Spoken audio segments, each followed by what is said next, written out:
Hello friends, आप देख रहे हैं हमारा यूट्यूब चैनल न्यूज़ 7। हम लेकर आते हैं इंडिया, पाकिस्तान और वर्ल्ड न्यूज़ से जुड़ी हुई टॉप ट्रेंडिंग खबरें। न्यूज़ से जुड़े रहने के लिए हमारे चैनल को सब्सक्राइब करें, लाइक करें और कमेंट में अपना सुझाव दें। धन्यवाद।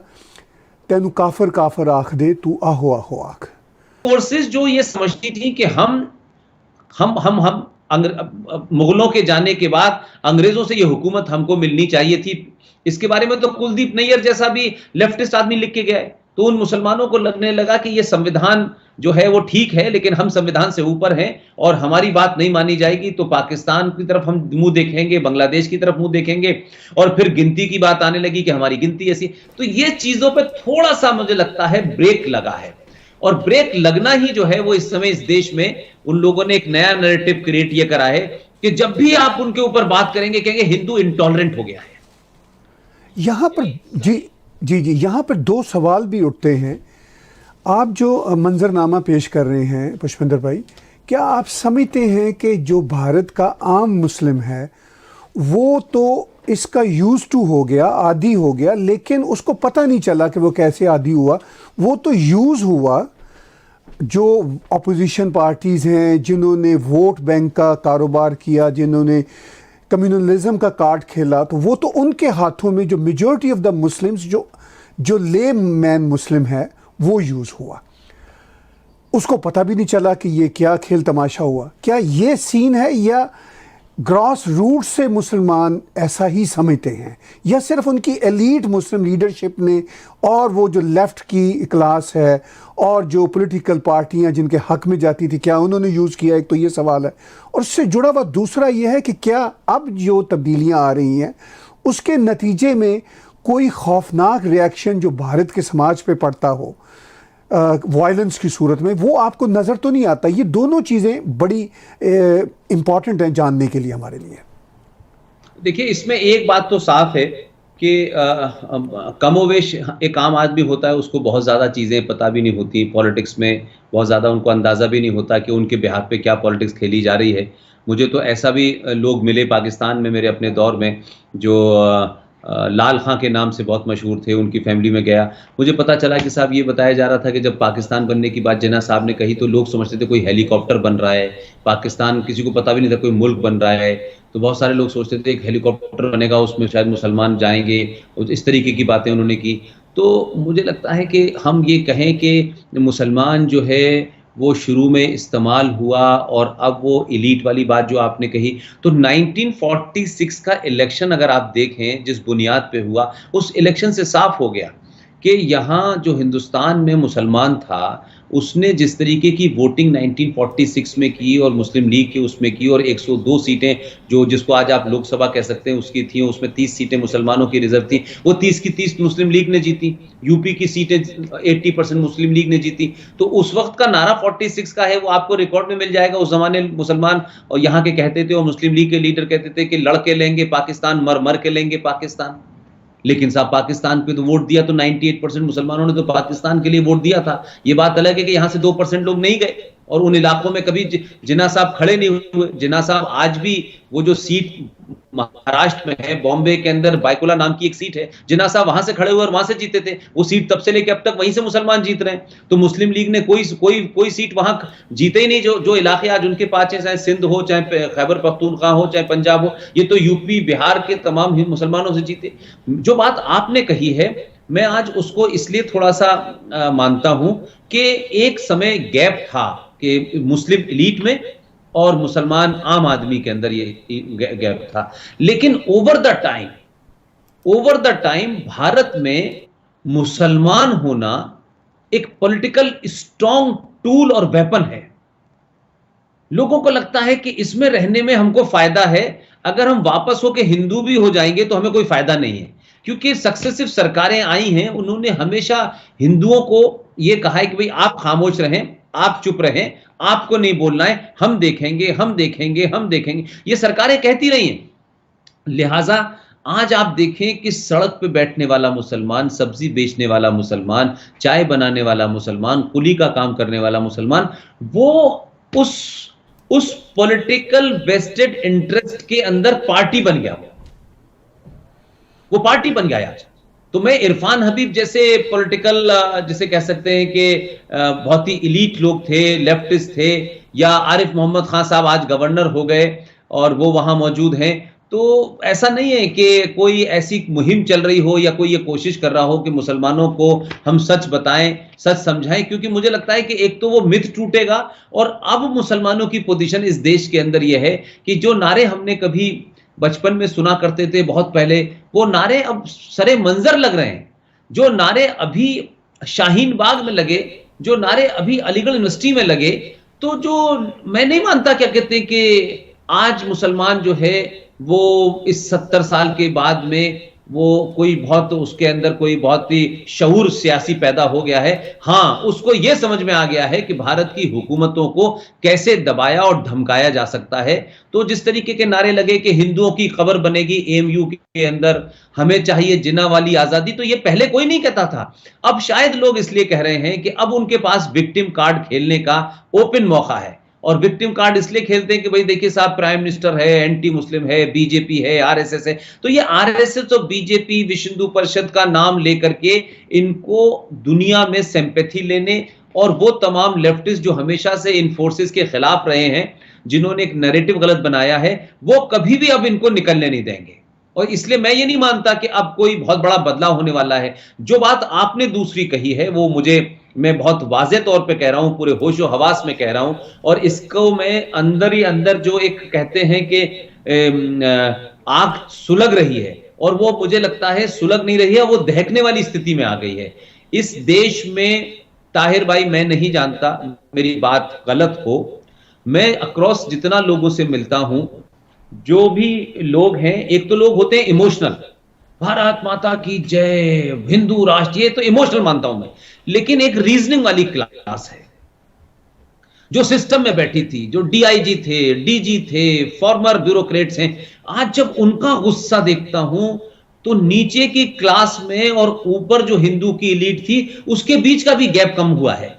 और आज जिस तरीके से मुसलमानों के गुस्सा खिलाफ कह दें, जो ऊपर के एलीट में है वो नीचे भी है, यानी लेकिन रिएक्शन उसमें जिसको हम कहें, जी रिएक्शन कह सकते हैं। तो मुझे क्या लगता है कि मैं कोई बहुत अच्छे मैं हालात की तरफ ये मुल्क जा रहा हूं, मैं नहीं देखता कि ठीक है, हुकूमत है, हुकूमतों का काम है, पुलिस है, सेना है, ये तो एक फेस होता है, लेकिन सोसाइटी को कभी पुलिस नहीं चलाती है, सोसाइटी को कभी संविधान नहीं चलाता है। सोसाइटी अपने अंदर एक ऐसे हालात पैदा कर लेती है कि उसको बात बात में कानून, बात बात में आईपीसी की जरूरत नहीं पड़ती है। लेकिन अब मुझे लगता है कि ये मुल्क मेजॉरिटी को हजारों साल के बाद अपने होने का एहसास हो रहा है।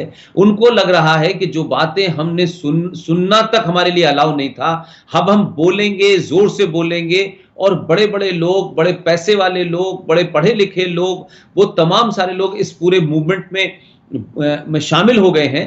इसलिए आज भले ही टेलीविजन ने इतना लोगों को अवेयर कर दिया हो, और ये जो सोशल मीडिया है इसने अवेयर कर दिया हो, तो छोटी सी बात का काउंटर आता है, खटाक से आता है, रीजन के साथ आता है। तो मुझे लगता है कि ये देश, आप माने या न माने, ये देश सिविल वॉर की तरफ बढ़ रहा है। वो कब होगी मैं नहीं जानता, लेकिन सोसाइटी में गुस्सा इसलिए है कि उसको इस बात का अफसोस है कि हमने सब कुछ किया, हमने टैक्स दिया, हमने मुल्क बनाया, हमने सड़कें बनाई, हमने रेलवे, लेकिन कुछ लोग इस मुल्क को सिर्फ इस्तेमाल करने के लिए भरे हैं कि ये नहीं मिला मुल्क तोड़ देंगे, ये नहीं मिला हम ऐसा कर देंगे। तो ये जो दबाव है, ये जो धमकी है, ये जो डरना है कि आप सरकारों को डराएंगे, आप किसी नाजायज बात को भी मनवाने के लिए रेलों में आग लगा देंगे, बसों में आग लगा देंगे, तो लोग तो डरे हुए हैं। आज लोग पुलिस से कहते हैं कि पुलिस क्यों नहीं शूट कर रही है, ये हुकूमत क्या करे। यानी एक सरकार ऐसी है जो लगातार इस कोशिश में है कि रूल ऑफ लॉ हो, लेकिन उसके ऊपर इंटरनली और एक्सटर्नली भी बहुत ज्यादा दबाव है इस बात का कि आप रूल ऑफ लॉ को फॉलो करिए, अगर हिंदू को गड़बड़ कर रहा है तो गोली से मार, जहां कुछ कर रहा है तो वहां आपका सॉफ्ट हैंड है, और जहां हिंदू करता है तो वहां आपका हार्ड हैंड। तो ये जो जब रीजनिंग क्लास में आ जाता है, जब एजुकेटेड क्लास में आ जाता है, जब सिस्टम के अंदर आने लगता है, तो ये दबाव जो है कभी ना कभी फूटेगा। और समय समय पे इस वक्त हिंदू आइडियोलॉजिकली, हिंदू अपनी उस एहसास से कमतरी से बाहर निकल करके, उसको जब ये लगता है हम कौन थे, कहां से आए थे, हम किस धर्म के मानने वाले थे, हमने दुनिया को क्या दिया, ये जब उसके अंदर वो पढ़ता है, देखता है, और हम तमाम सारे लोग जब बात करते हैं तो एक अजीब सी उसके अंदर एक कैफियत पैदा होती है, और उसको लगता है कि जैसे उसके साथ धोखा हुआ है। तो वो शायद अब इस धोखे को एक मिनट के लिए बर्दाश्त करने वाला नहीं है, एक मिनट के लिए उसको टॉलरेट नहीं करना चाहता, वो बहुत जल्दी में है। और इस जल्दी की वजह से ही मुझे लगता है कि जो हालात हैं, मैं जिस तरीके के लेक्चर देता हूं, जो लोग आते हैं, मुझे लगता है कि मुल्क के हालात बहुत बेहतर नहीं है। और इसमें जो लोग बार बार धमकाते थे, कोई कहता है 15 मिनट के लिए पुलिस हटा लो, तो अगर ये आवाजें किसी भी देश के अंदर जो माइनॉरिटी हो, अगर वो इस किस्म की अल्फाज बोलेगी, तो कमोवेश मेजॉरिटी का रिएक्शन जरूर होगा। और दूसरी बड़ी बात जो गलतफहमी है यहां, कि ये कहा जाता है कि साहब देखिए, अगर आपने एक नहीं कहा तो मुसलमान आतंकवादी बन जाएंगे। तो भाई मुसलमान आतंकवादी भारत में तो चलिए बन जाएंगे, तो भाई सीरिया और लीबिया में क्या कर रहे हैं? उसामा बिन लादेन क्या किस वजह से बना था?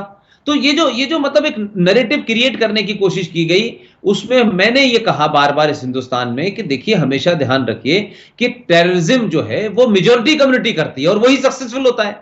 तो कश्मीर में अगर आतंकवाद सक्सेसफुल हो रहा है, तो महबूबा मुफ्ती से लेके अब्दुल्ला, और अब्दुल्ला से लेके हुर्रियत, ये तमाम सारे लोग और कमोवेश वहां की सोसाइटी उनको डायरेक्टली इनडायरेक्टली मदद करती है। वो किसी के घर में छुपते हैं, किसी के घर में खाना खाते हैं, कोई हथियार लाता है, जब वो आर्मी वालों से लड़ रहे होते हैं तो पीछे से मुसलमान वहां के पत्थर फेंक के किसकी मदद करते हैं?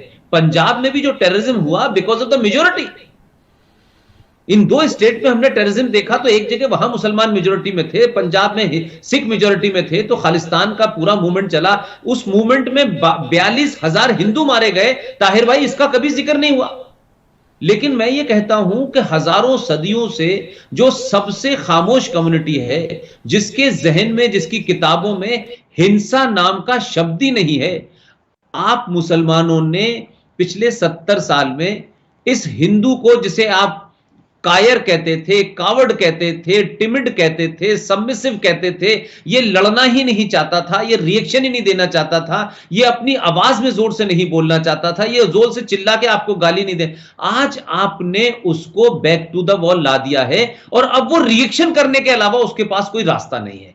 तो ये मुसलमानों को इस मुल्क तय करना है कि भाई, हम किस दूर तक इस देश के हिंदू को लेके जाएंगे, जब आप नारे लगाते हैं, चिल्लाते हैं और क्या क्या नहीं कहते। आप खुल्लम खुल्ला कश्मीर के अंदर नारे लगे कि हमें चाहिए कश्मीर, कश्मीरी मर्दों के बगैर और कश्मीरी पंडित औरतों के साथ, और मस्जिदों से लग रहे थे, और देश खामोश था और सेकुलरिज्म जिंदाबाद चल रहा था। दिल्ली में भी सेकुलरिज्म था, पूरे देश में सेकुलरिज्म था। तो ये सेकुलरिज्म जो है, इससे सबसे ज्यादा हेट हिंदुओं को है, और लोगों को लगता है कि सेकुलरिज्म का मतलब है मुसलमानों की नाजायज मांगों को मानना।